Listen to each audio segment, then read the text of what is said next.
My name is Joanna Ridley. I'm 33, a communications manager, and the mother of the strongest 8-year-old girl I've ever met. I wasn't supposed to be home that Thursday afternoon. My flight from Chicago wasn't scheduled until Saturday, but the client signed early, and I decided to take the first plane back as a surprise. For her. I'd imagined her squeal when I walked through the door. Her arms flung around me like always, rapid-fire chatter about the movies she watched or the snacks she ate. I hadn't told anyone I was coming, not my husband, not his parents, who were staying with her while we were both away. I parked in the driveway and instantly knew something was off. The house was quiet, too quiet.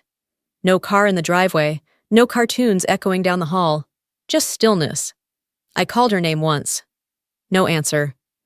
I dropped my bags and started moving room to room. Then I heard it, soft scrubbing, quiet sniffles, the unmistakable rhythm of a child trying to clean something too big for their hands. And then I saw her. Emery. On her knees on the cold kitchen tile, red-faced, tiny hands raw, scrubbing with a brush nearly the size of her forearm, a bucket of soapy water beside her. Her voice shook when she looked up and said, "Mommy, I'm sorry, I spilled juice, and Grandma said I had to clean the whole floor or I don't get dessert." They took their real granddaughter to Adventureland and left mine to scrub floors. That moment changed everything. When I first became a mother, it wasn't through a baby shower or ultrasound photos. It was a phone call. A single, gut-punching phone call that shattered one life and rebuilt mine around a girl named Emery. I was 25 when my cousin Willa and her husband died in a highway pileup outside Raleigh. Emery was just 15 months old. I hadn't seen her in months. We lived states apart, but I remembered her soft curls and the way she'd gripped Willa's sleeve like it was the only thing holding her to the earth. Willa had named me as Emery's guardian in her will. No backup, no second choice, no time to process. 1 week after the funeral, I was driving home from the courthouse with a baby in the back seat and legal paperwork in my purse that said I was now somebody's mother. It was terrifying. It was sacred. It was non-negotiable. I raised Emery alone for the next 5 years while trying to climb the ranks in digital media consulting, diapers and deadlines, late-night bottle feedings, then prepping slide decks on no sleep. I didn't do it gracefully, but I did it. Then came Darren. We met at a mutual friend's birthday dinner in Midtown. He was charming, self-effacing, and had a sense of calm I hadn't realized I was missing until I saw how Emery relaxed around him. He never tried to impress her. He just showed up, sat on the floor, read to her, asked her questions that made her feel like her opinions mattered. 3 months in, she called him Derry. 6 months later, she drew a picture of our little family and included him in the middle, right between us, with a huge smile and wild orange hair that didn't match either of ours. Darren proposed on a rainy Saturday morning. I remember him kneeling on our cramped apartment floor with 2 boxes. One held a ring, and the other a tiny silver locket with Emery's initials engraved. He asked me to marry him. Then he turned to her and said, "And I'd be honored if I could be your dad too." We married quietly. Small ceremony, courthouse vows, brunch afterward with close friends. No extravagance, just real, lived-in joy. Darren adopted Emery legally 6 months later. She became Emery Ridley Huxley, a name that blended us all together in one long hyphenated breath. Our new life was stable, busy but warm. I still worked in communications, now as a project lead for a large nonprofit. Darren had recently been promoted to finance director for a sustainability startup. We juggled school runs, ballet practice, client meetings, and Sunday pancakes like every other exhausted set of parents. Then came his family. Beatrice and Walter Huxley, Darren's parents, lived about 90 minutes away in a quiet Connecticut suburb. Darren had always described them as proper, and that's exactly what they were. Buttoned up, formal, full of opinions, but stingy with affection. At first, they made the right gestures, polite smiles, a storybook at Christmas, a birthday card that said, "Love, Grandma and Grandpa," in flowing cursive. But even in those early moments, I could feel it, that invisible wall. Beatrice's eyes would narrow just slightly when Emery called Darren Dad, Walter would smile too tightly whenever someone introduced her as their granddaughter. Then came the comparisons. Darren's younger brother, Mason, had a daughter the same age, Isla. Blonde, blue-eyed, pure Huxley genetics. Beatrice adored her. Every visit turned into a showcase. Isla's drawings framed on the wall. Isla's dance recitals streamed on the living room TV. Once, Emery brought a handmade card to Beatrice on Mother's Day. Beatrice smiled, thanked her, and then later, I found it in the trash. Folded neatly, but untouched. I raised it with Darren. He hesitated, then said, "It's just how they are, formal, reserved. Give it time." So I waited. I tried harder. I invited them to Emery's birthday party. I included photos of Emery in our holiday cards. I made room at the table, but nothing changed. They never said anything cruel, not directly, but it was in the way they forgot to send Emery a Valentine's card while Isla's glittered on the fridge. The way Beatrice asked Isla if she wanted to help bake cookies, then told Emery the kitchen was too small for 3 cooks. The way Emery began sitting just a little quieter when they visited. One night, as I tucked her in, she whispered, "Grandma Beatrice never hugs me the way she hugs Isla.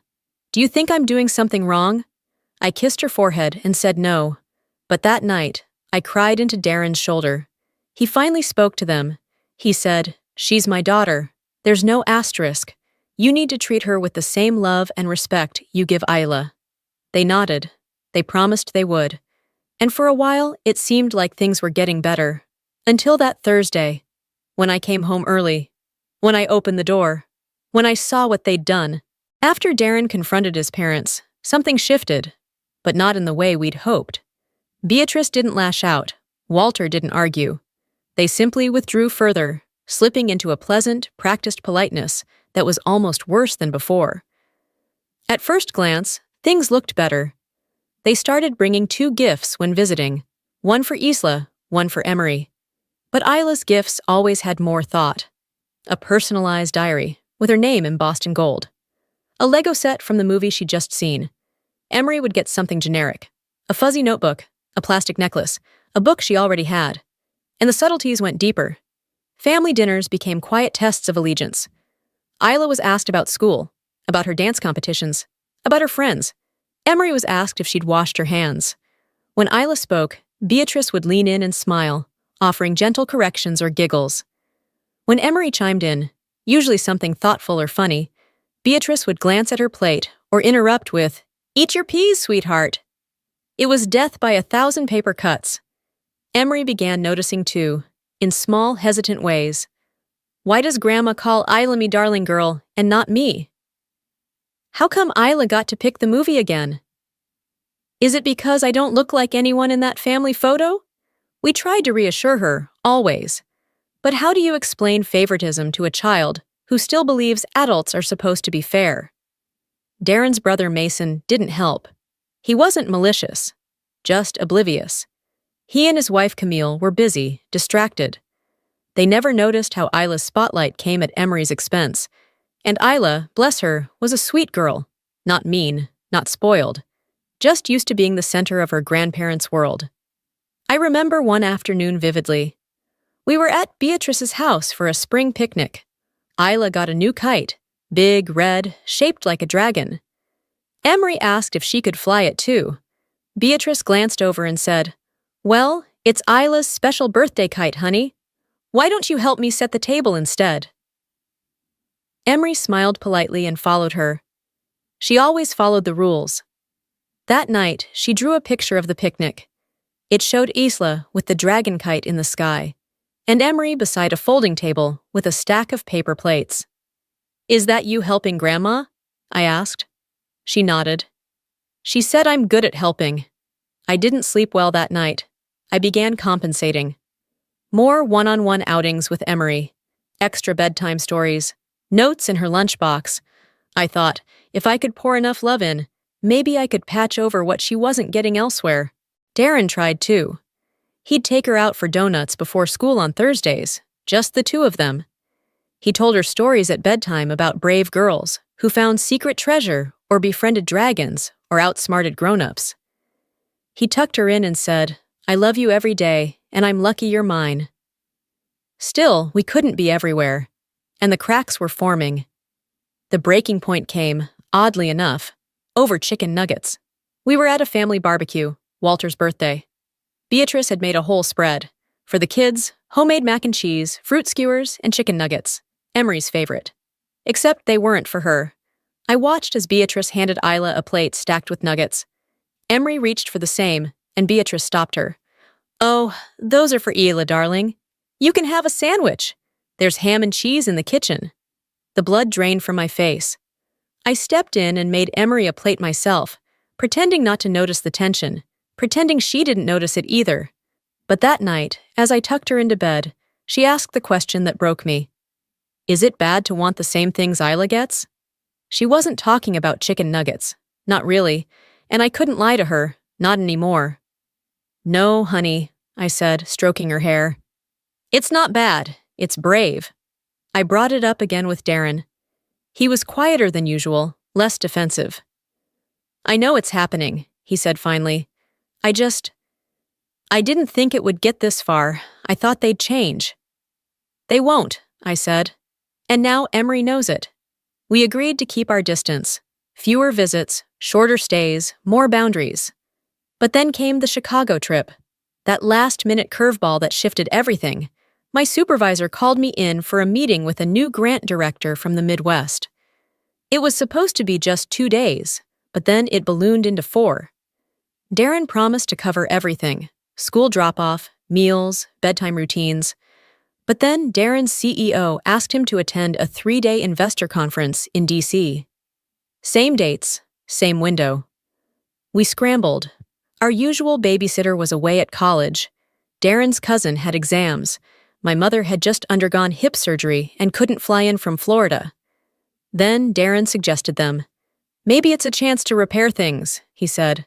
"Let them bond, just Emery and them, without Isla around to shift the dynamic." I was hesitant, more than hesitant.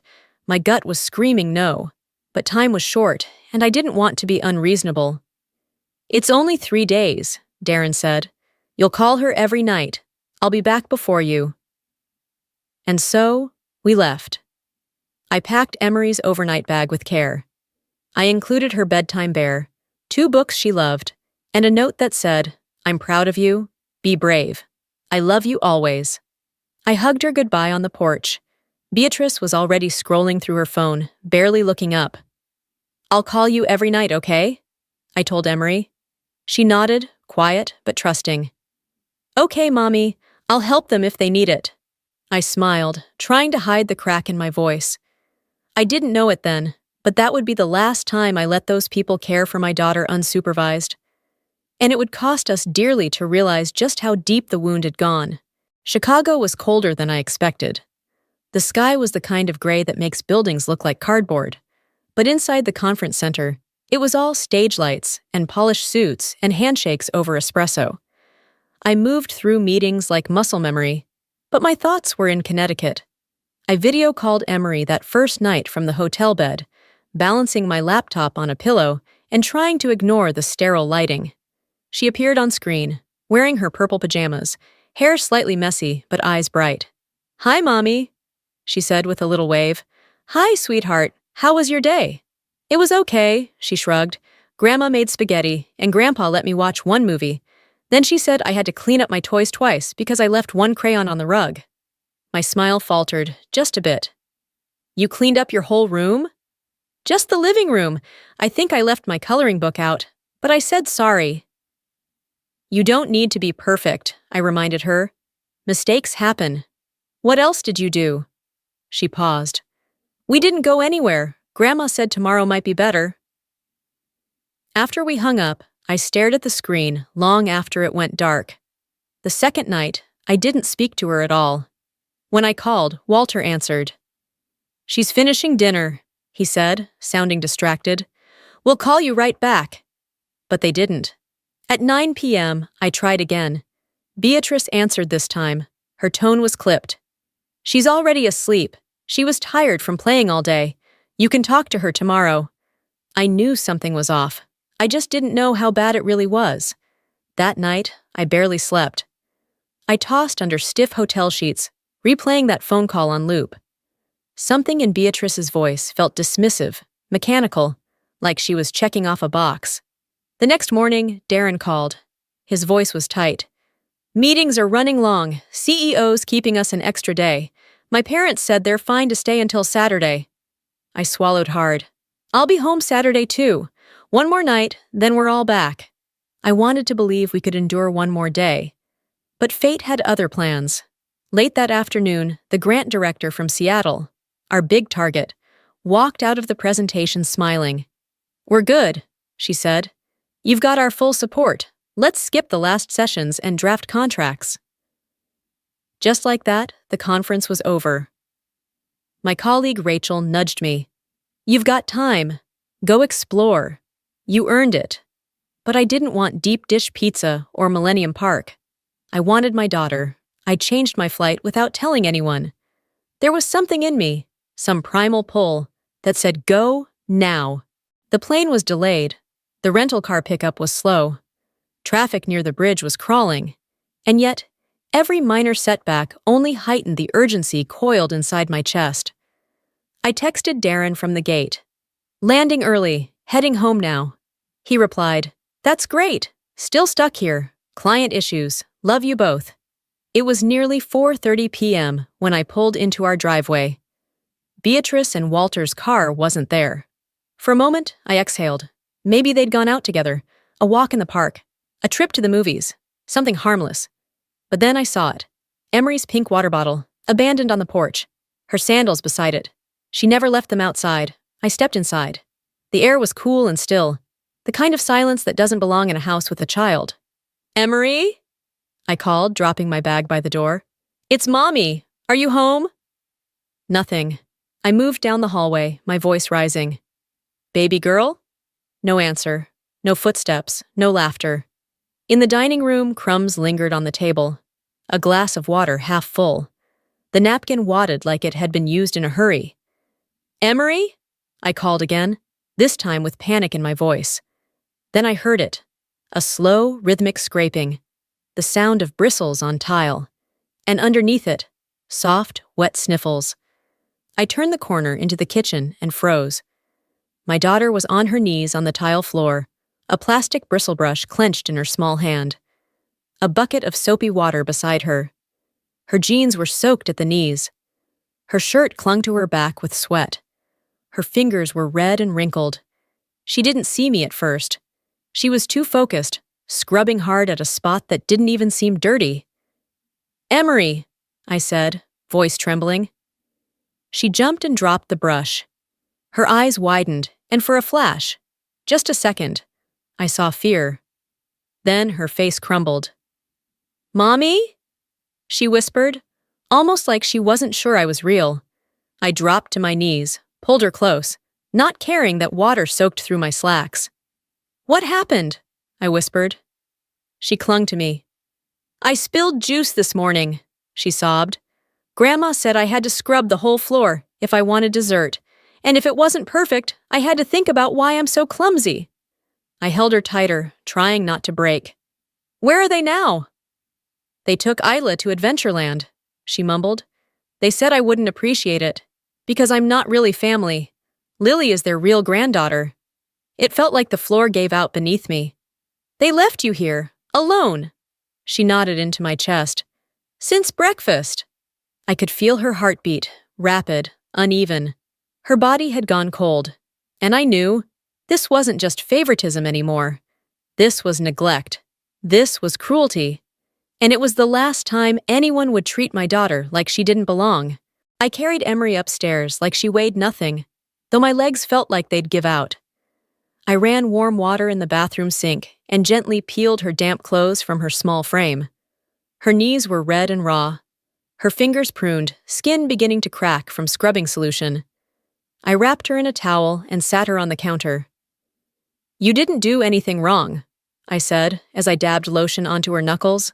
"Not spilling juice, not asking for dessert, not being you." She nodded, eyes low. I could tell she wasn't sure if she believed me. I helped her into fresh pajamas, even though it wasn't close to bedtime. She needed softness, familiarity, a clean slate. "Are you mad at Grandma?" she asked quietly. I paused, meeting her eyes in the mirror. I'm angry, yes, because she hurt you, and that's never okay. She hesitated. Am I in trouble for not finishing the floor? That question, that tiny, trembling question, told me everything I needed to know about the damage done. No, baby, you're not in trouble with anyone. But Grandma and Grandpa are in big trouble with me. Her eyes widened. Are you going to yell? I considered it, took a long breath. No, but I'm going to make sure this never happens again. We went out for ice cream. I let her pick the place. Rainbow sherbet in a cone with sprinkles.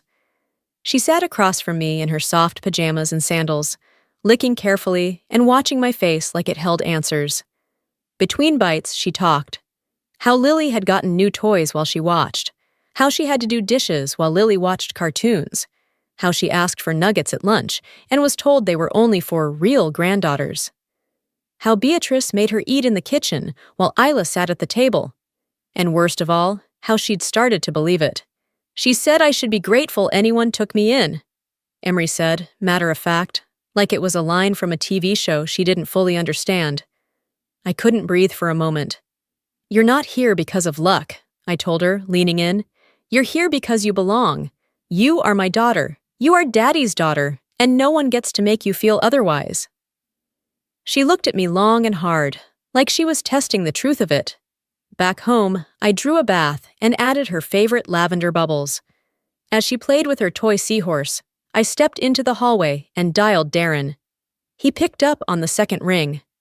Joe? They left her alone, I said, all day. What? His voice dropped, thick with disbelief. I told him everything. Her hands, her knees, the scrubbing, the juice. The words Beatrice said, not real, not family. Grateful we took you in. By the time I finished, Darren was silent. I'm getting on the first flight home, he said, voice shaking. Screw the conference. I don't care if I lose the account. She's okay physically, I said, but they broke something in her. I can see it. Then we fix it. We fight for her. I nodded, even though he couldn't see me. They'll be back soon. I'm not letting them walk in like nothing happened. Don't, he said. Tell them to leave, and they're never alone with her again. Agreed. We made a plan. I'd speak to them tonight, calmly, clearly. Emery would stay upstairs. No scenes in front of her, no room for debate. At 5:26 p.m., I heard their car. I stood by the front door as it opened with a flurry of laughter and bags. Beatrice came in first, carrying shopping bags with Adventureland logos. Walter followed, holding a sleepy Isla on his shoulder. They didn't notice me at first. I cleared my throat. Beatrice jumped slightly. Joanna! My goodness, you scared me. What are you doing here? Where's Emery? Walter added. Upstairs, I said. My voice was flat, cold. She's resting, after spending 4 hours on her hands and knees scrubbing our kitchen floor. Alone. Beatrice's face changed. Not guilt, annoyance. Maybe mild surprise at being caught. Oh, come on, she said. She spilled juice and needed to clean it up. Teaching responsibility. She's 8, I replied. You left an 8-year-old child alone while you took Isla to an amusement park. Walter set Isla down. Now let's not overreact. She was being difficult. Threw a tantrum this morning. Beatrice decided a little discipline was in order. Discipline, I repeated. And what was yesterday? Leaving her while you took Isla to the movies? She was sulking, Beatrice snapped. Always whining. Isla has better manners. My hands curled into fists. Madison told me everything. And she's not sulking. She's hurt. And she's scared. Because the people we trusted treated her like she didn't matter. Walter shifted, suddenly looking tired. Maybe we weren't perfect, but cutting us off isn't the answer. I didn't flinch.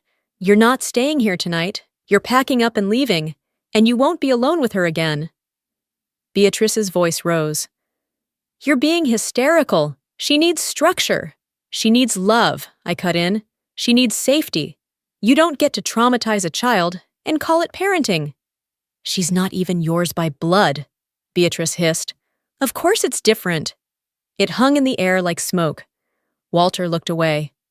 My phone rang. Darren. I answered and put him on speaker. Darren, Beatrice said, instantly sweet. "We're having a little misunderstanding." "She told my daughter she's not family," Darren said, voice steel. "She made her scrub floors. She left her alone. I don't care if you're my parents.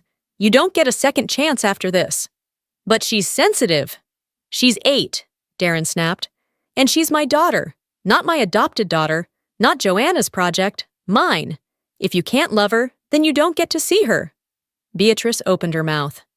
"I'm done," Darren said. "Joanna speaks for both of us. Whatever she says next, that's the final word." I took a breath. "You're leaving tonight. Go to a hotel or back home. You're not welcome here until we say otherwise, and any future visits will be supervised." Beatrice's face turned to stone. "You'll regret this." "No," I said, "but you might." They left, begrudgingly. Isla gave me a confused look, but I bent down and whispered, "You didn't do anything wrong, sweetheart. Emery's okay." As the door shut behind them, I exhaled fully for the first time in hours. Upstairs, Emery was curled up with her seahorse, already dozing off. "Did they leave?" she mumbled sleepily. "Yes, love," I said, brushing her hair back. "And they won't hurt you again." Her fingers reached for mine. "I believe you."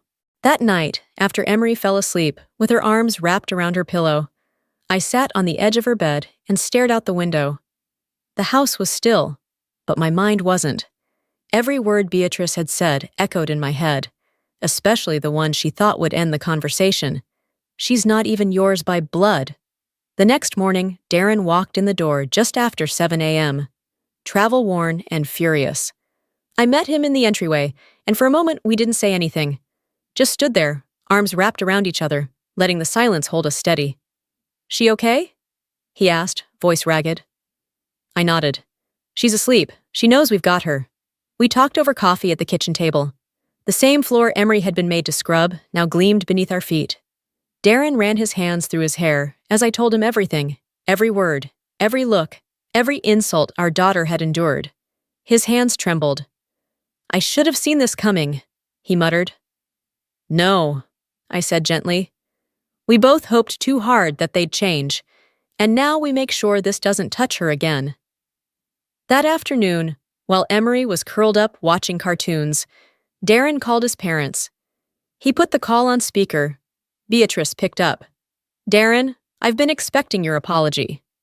What Joanna did was completely out of line. He didn't even blink. "No, I'm calling to make something perfectly clear. What you and Dad did was abuse, emotional abuse, neglect. You left my daughter alone. You made her feel like trash. You told her she didn't belong." There was a pause, then Walter's voice. "That's not fair." "What's not fair is an 8-year-old crying because she thinks she has to earn basic kindness." Beatrice scoffed. "Oh, please. You've always overreacted. She's not some fragile porcelain doll." "She's our child," Darren said, ice in his voice. "And you hurt her. You made her think love is conditional.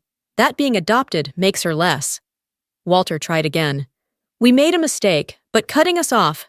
"This isn't punishment. It's protection," I said, stepping into the call. "From now on, no unsupervised visits, and no contact unless Emery wants it." "That's absurd," Beatrice snapped. "You're destroying this family." "No," Darren said. "You did that when you made a child feel like a burden." They hung up after more empty threats. But it didn't matter. The line had been drawn. We told Emery that night, in simple, gentle words.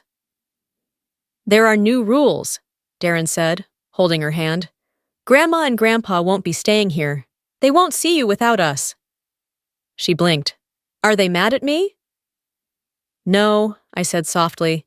"They're mad at us, but you didn't do anything wrong."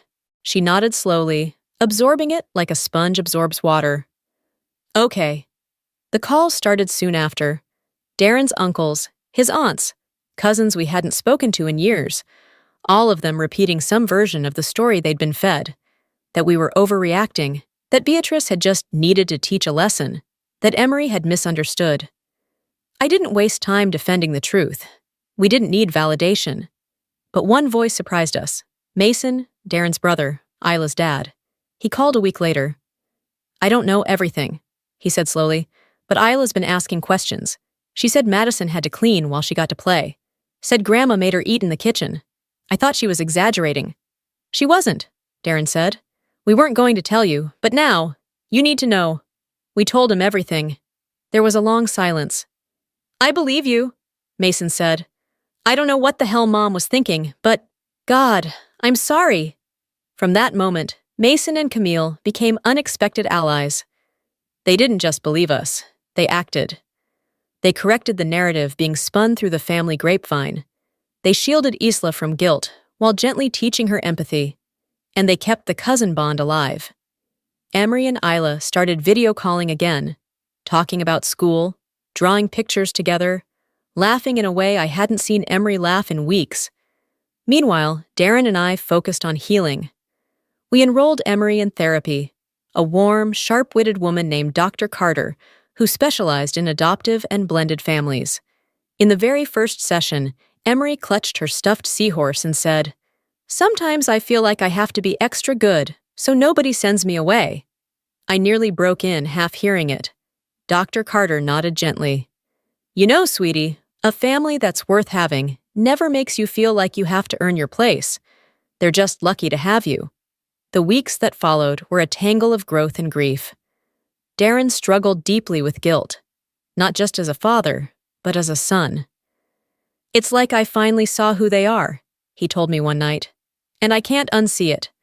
"You're not responsible for who they are," I said. "You're only responsible for who you choose to be for her." And he chose well. He chose fiercely, every single day. We built new routines, created small rituals that reminded Emery of her place in our home. We celebrated Adoption Day with cupcakes and her favorite movie. We framed her drawings in the hallway. We left love notes in her shoes, just because.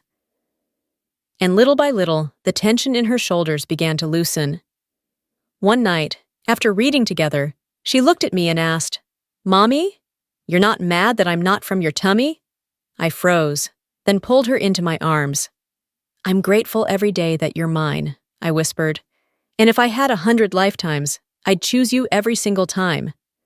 She buried her face in my neck and said, "Okay." That okay meant everything. 3 weeks after the confrontation, Emery had her school's spring concert. It was the first time we'd be in the same room as Beatrice and Walter since everything happened. Isla was performing too, which meant the Huxleys would definitely show up, probably pretending like nothing had ever occurred. We prepared Emery the night before. I sat with her as she packed her tote bag, sliding in her sheet music and the sparkly purple hair clip she wore for confidence. "What if they try to talk to me?" she asked quietly. "You don't have to say a word," I told her.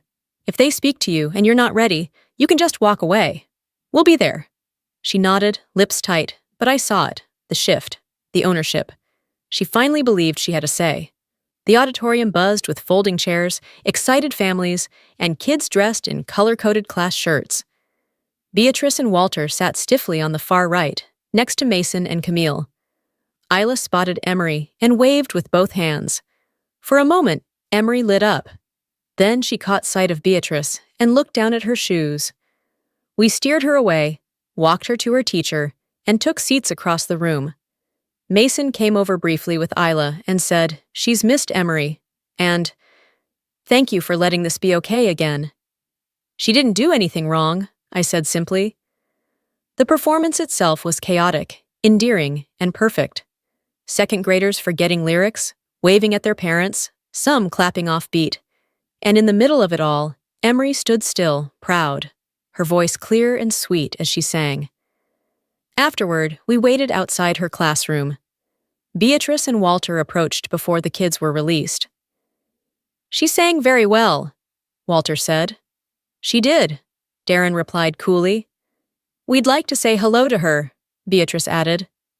"Briefly." "Not tonight," I said. "She's not ready." Beatrice's mouth tightened. "You're teaching her to hold a grudge." "No," I said calmly. "We're teaching her to protect herself." They walked away without another word. Minutes later, Emery came out and ran to us. She barely glanced toward her grandparents. That night, Tucked in bed, she asked, "Why do they want to see me now?" "Because they know they were wrong," Darren said gently, "but that doesn't mean you have to be ready." She thought about that. "I don't think I'm ready." "Then we wait," I said. In therapy, the wounds began to surface. Dr. Carter was firm but warm, guiding Emery through the tangled feelings she couldn't yet name. She gave her the tools to describe things we'd only seen in behavior: quietness, hyper-responsibility, fear of disappointing us. One afternoon, Emery said softly, "Sometimes I feel like I have to work to stay in the family. Like, if I'm too loud or too messy, someone might not want me anymore." Darren's hands clenched on his knees. I reached over and squeezed them. "You don't have to earn your place," Dr. Carter said. "You already belong." At home, we built new routines. We made Sunday mornings special: her pick of breakfast and a family walk. We slipped notes into her backpack. "You are loved, you are enough." We printed her drawings and framed them in the hallway like gallery pieces. And slowly, the child who had flinched at praise began to smile at it. Meanwhile, the rest of the family splintered. Some relatives took sides. Others stayed silent. Most faded into the background. But Mason didn't. He stood up. He told people the truth. He corrected the narrative. He explained gently, but clearly, that favoritism wasn't parenting, that neglect wasn't discipline, and he kept Isla's bond with Emery alive. The girls resumed weekly video calls. They drew together, laughed together, shared stories from school. One Saturday, they built a blanket fort in our living room and whispered secrets. I overheard Isla say, "Grandma gave me a cookie and didn't give you one last time. I told her I wouldn't eat it unless you had one too." "You're dramatic," Emery giggled. "I learned it from you." Later that night, Emery sat beside me while I folded laundry. "I don't want to go back to their house," she said quietly, "even if they say sorry." "You don't have to," I told her. "Not until you want to, and not even then if it doesn't feel safe." She nodded. "I don't hate them, but I don't trust them yet." "You don't owe them anything," I said. "Not forgiveness, not comfort. You only owe yourself peace." 3 months after the concert, Beatrice sent a message through Mason. She wanted a supervised lunch with Emery. No pressure, just one meal. We said yes, for Emery's sake, not theirs. The meeting happened at a quiet cafe. Emery sat between Darren and me. Beatrice looked smaller than I remembered. Walter seemed unsure, constantly checking her for cues. For the first half hour, no one mentioned what had happened. They asked about school. Walter commented on a book he'd seen in her hand. Then Beatrice spoke. "I owe you an apology," she said to Emery, voice low. Emery looked up, silent. "What I said, how I treated you, it was wrong. There's no excuse for it. You didn't deserve it, and I'm sorry."